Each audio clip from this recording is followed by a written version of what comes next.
pessoal, bem-vindos ao Pode Sentir.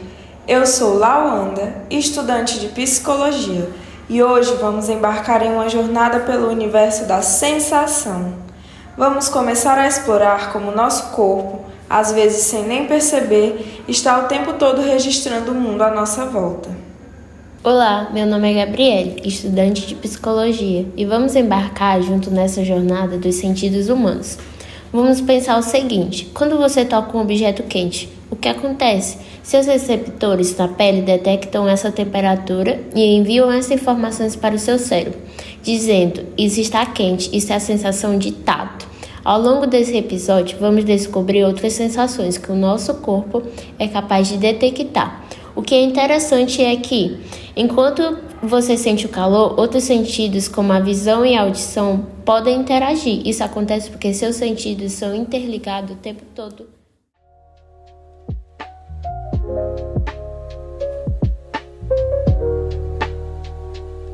Bem, primeiro vamos pensar sobre a ideia geral de sensação.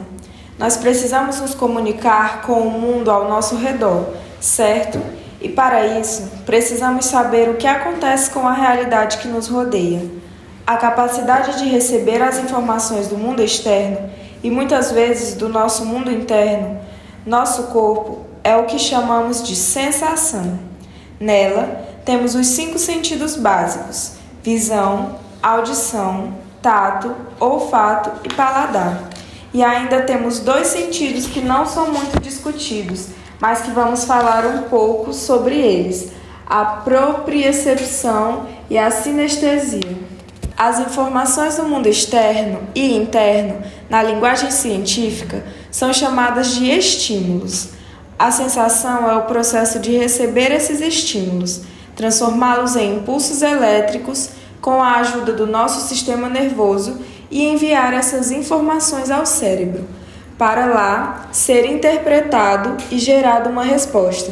Para cada tipo de sensação, existe um órgão no corpo especializado. Na pele, temos receptores térmicos que detectam a temperatura.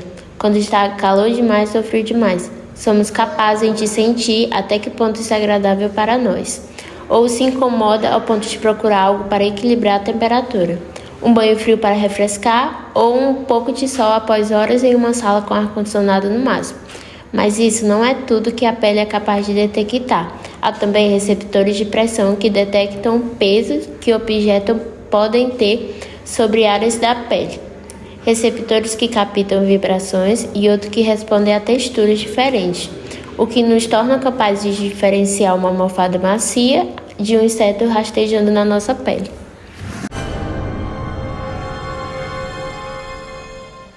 Além disso, há receptores especializados naquela sensação desagradável que chamamos de dor. A dor surge quando os nervos entendem que algo está causando dano ao corpo. Pode ser um corte, uma pancada que atinge um músculo, até uma luz muito forte que incomoda pode gerar dor, no sentido da visão. Algumas pessoas são mais sensíveis ao estímulo da dor que outras, e é comprovado que a ansiedade pode aumentar a sensação. Mesmo um estímulo de baixa intensidade, se vier acompanhado de ansiedade, pode se tornar alto. O contrário também é válido. Se pudermos nos distrair de alguma dor, ela diminui devido à concorrência com outros estímulos. Interessante, não? E pegando o exemplo que você deu sobre a luz, vamos falar sobre o sentido da visão? Dizem que os olhos são a janela da alma. Por causa deles somos capazes de enxergar o que há de belo nesse mundo. Nossos 2 olhos são sensíveis à luz, que é considerada uma energia eletromagnética. Só enxergamos quando há alguma intensidade de luz. Dentro dos olhos existem microestruturas que focam a luz junto com as imagens e todas as milhares de informações dos lugares por onde passamos e dos objetos que lidamos. A principal dessa estrutura é a retina, localizada no fundo dos olhos, responsável por transformar todas as informações em impulso elétrico, que será enviado ao cérebro. Já no cérebro, a área que lida com a visão consciente é o lobo occipital, que fica numa região atrás do crânio. Então, a visão não é processada na frente do cérebro. próximo dos olhos como muitos pensam, e sim no fundo do cérebro. Poucos imaginam o trabalho que dá enxergar e a quantidade de áreas responsáveis em lidar com detalhes do tipo reconhecer cores, formas de objetos, bordas, coisas em movimento. Para ter uma ideia, existe uma área no cérebro especializada apenas em reconhecer rostos. Além de enxergar, também precisamos movimentar os olhos de acordo com a necessidade. E para isso temos estímulos inconscientes responsáveis por isso. Ou seja, fazemos isso sem nem perceber.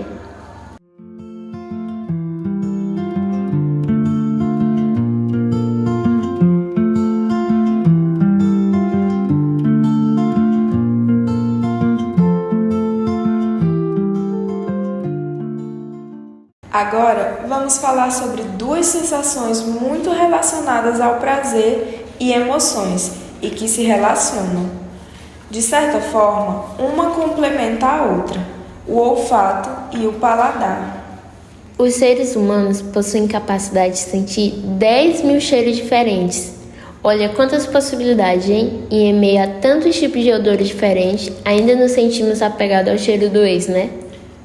Sentimos.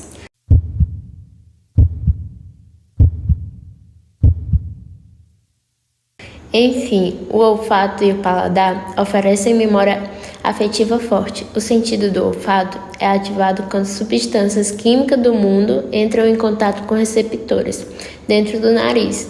A partir daí, o odor é transformado em impulso e enviado ao cérebro. Inclusive, pessoas que trabalham em lugares que usam produtos químicos fortes podem destruir as células que captam odores e isso torna a pessoa com baixa capacidade de sentir cheiro. Como o nariz não pode captar estímulo do cheiro, ele não pode ser reconhecido pelo cérebro. Quem não tem uma comida favorita que nos conforta, hein? Aquele sabor marcante que dá prazer. O paladar envolve receptores na língua que detectam 4 sabores principais: doce, salgado, amargo e azedo. Então, todos os sabores variam entre esses 4. Também experimentamos combinações de sabores como o agridoce. A língua contém 10 mil pápilas gustativas, que se renovam e são substituídas a cada 10 dias. Porque às vezes a gente queima a língua, morde sem querer, né? O sentido do paladar difere muito de pessoa para pessoa. Todo mundo tem seu gosto pessoais quando o assunto é sabores. Existem pessoas sensíveis ao gosto, os chamados super degustadores, com apreciadores de vinho, chefes de cozinha, também pessoas com baixa sensibilidade a sabores. Isso pode ser perigoso, pois elas podem procurar alimentos muito doces e gordurosos.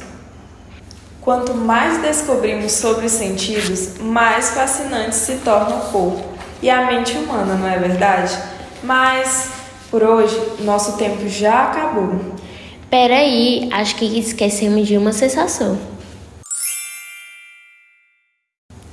Não, mas no próximo episódio a gente fala. E no próximo episódio iremos falar sobre a audição e os 2 sentidos que citamos no início desse episódio: o sentido do equilíbrio e o sinestésico. Antes de encerrarmos por aqui, vamos ao nosso quadro Sensações e Cinema.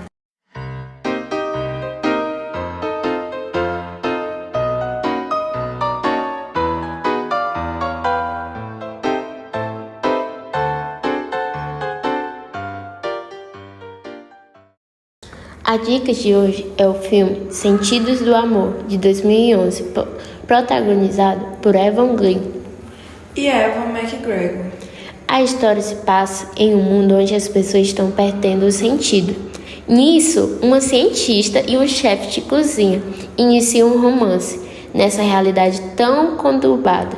O interessante nesse filme é a forma como o chefe precisa adaptar o seu trabalho à medida das perdas de sentido. Por exemplo, quando as pessoas perdem o olfato, o esforço passa a ser apresentar comidas visualmente mais atraentes. Quando perdem o sentido do paladar, o chefe precisa se desdobrar para criar comidas com texturas marcantes que despertem o interesse das pessoas e ainda o consigam dar prazer.